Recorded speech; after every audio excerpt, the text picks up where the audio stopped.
This is the bent over dumbbell row, a great exercise for the traps, rear delts, and rhomboids, but we'll also hit the lower posterior chain due to the bent over position.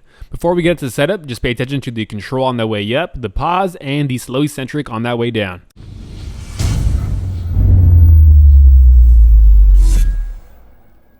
For this setup, grab a pair of dumbbells that are appropriate for your fitness level. If it's your first time doing this exercise, I highly recommend doing a couple of warm-up sets to get the form down and develop a good mind-muscle connection. However, even if you are an advanced lifter, I would highly recommend doing at least one warm-up set at a light weight to get blood flow into the muscle and also help improve your mind-muscle connection. Start by picking up the dumbbells from the ground, squeezing the core so as not risk hurting the lower back. Place your feet hip-width apart and slightly bend your knees. Lean forward so that the torso is parallel to the ground and maintain abdominal tension.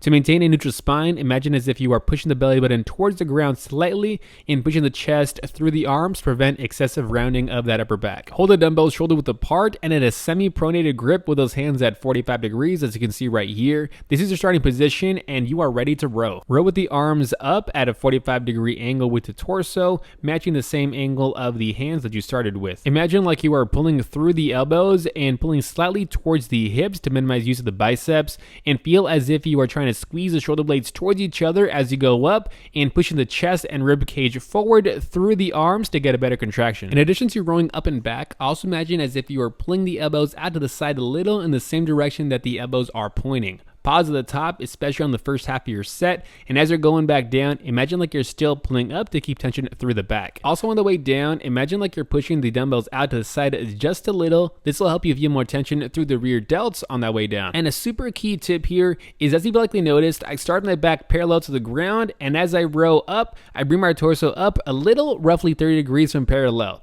The reason I'm doing this is that this will change the resistance profile a little bit. As I go up, it'll decrease the load a little bit at the top, and it'll match the strength profile of the muscles of the back a little bit better and allow me to get a better contraction and get that pause at the top. Another advantage of bringing that torso up slightly is that you'll be able to push the chest through the arms more and squeeze the traps and rhomboids a lot more. Make sure that you keep squeezing that core through the end of your set and slightly pushing that belly button down to keep a neutral spine. A common mistake you'll see on this exercise is curling the wrist as you go up. To prevent this, make sure that you are squeezing the grip of those dumbbells firmly, especially through that pinky, and leading with the elbows versus through the hands. Avoid jerking the weight on the way up and always slow and controlled on that way down.